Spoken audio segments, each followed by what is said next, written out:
Hello guys, yesterday USA నుండి ఒక warning వచ్చింది ఫర్ బోత్ కంట్రీస్, ఇండియా ఇంకా చైనాకి.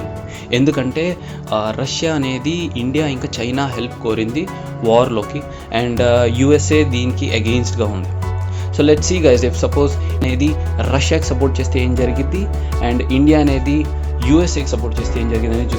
ఫస్ట్ ఆఫ్ ఆల్ రష్యా మనకి ఏం ఆఫర్ ఇచ్చిందంటే వాళ్ళు 25 to 27% మనకి క్రూడ్ ఆయిల్ ప్రైజెస్లో డిస్కౌంట్ ఇస్తానన్నారు. ఎందుకంటే యూరోప్లో ఆల్రెడీ ఒక బ్యారెల్ ప్రైస్ వచ్చేసి 40% పైకి వెళ్ళిపోయింది.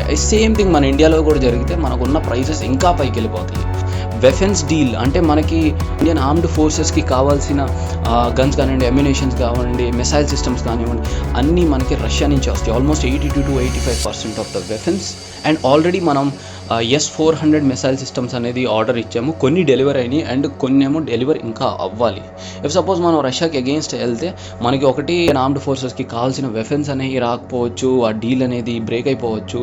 అండ్ నెక్స్ట్ వచ్చేసి మన క్రూడ్ ఆయిల్ ప్రైజెస్ అనేవి బాగా పైకి వెళ్ళిపోతాయి. రష్యా అనేది second largest in the whole world. Almost 25% of the weapons అనేది మనకి రష్యా అనేది తయారు చేస్తుంది. తయారు చేసిన వెఫెన్స్లో 40% వెఫెన్స్ అనేది మన ఇండియాకే ఇంపోర్ట్ అవుతాయి. ఆర్మ్డ్ ఫోర్సెస్కి రష్యా అనేది వెఫెన్స్ ప్రొవైడ్ చేయడంలో చాలా పెద్ద సపోర్ట్ ఉంది. ఇఫ్ సపోజ్ మనం యూఎస్ఏకి సపోర్ట్ వెళ్ళామంటే యూఎస్ఏ అనేది ఆల్మోస్ట్ మన 87.9 బిలియన్ గూడ్స్ అనేది మనం ఇంపోర్ట్ చేసుకుంటాం వాళ్ళ దగ్గర నుంచి. అండ్ 54.8 బిలియన్ US$ది సర్వీసెస్ మనం వాళ్ళ దగ్గర నుంచి తీసుకుంటాం. యూఎస్ఏ కంపెనీస్ ఏవైతే ఇండియాలో ఉన్నాయో అవి చూద్దాం.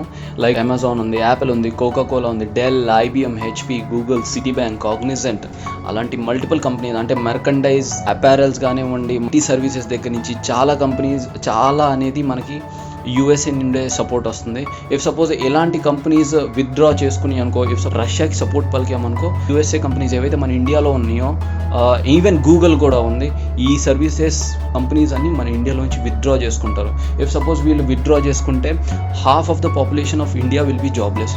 బేసిక్లీ సగం పాపులేషన్ మన ఇండియాలో జాబ్లెస్ అయిపోయింది. బికాస్ IBM చూడండి, HP, డెల్, గూగుల్, కాగ్నిజెంట్ లాంటి సర్వీసెస్ మన ఇండియా నుంచి వెళ్ళిపోతే will be in a big trouble. Same thing రష్యాలో కూడా జరిగింది. రష్యా యూఎస్ఏ డెసిషన్కి అగెయిన్స్ట్ వెళ్ళింది, యుక్రెయిన్ మీద వార్కి వెళ్ళింది.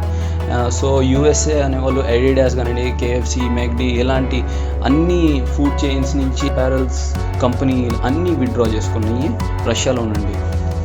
ఇక్కడ చూస్తే మనం ఒకవైపు సపోర్ట్ చేస్తే మనకి ట్రేడ్స్ అండ్ సర్వీసెస్ అనేవి విత్డ్రా అయిపోతాయి మన ఇండియాలోంచి, ఒకవైపు సపోర్ట్ చేస్తే మనకి క్రూడ్ ఆయిల్ అండ్ వెఫెన్స్ సిస్టమ్స్ అనేవి విత్డ్రా అయిపోతాయి.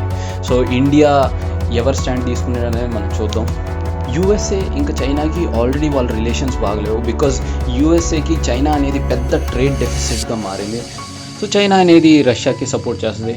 సో ఇండియా అనేది ఎవరికి సపోర్ట్ చేస్తుంది అనేది మనం చూడాలి.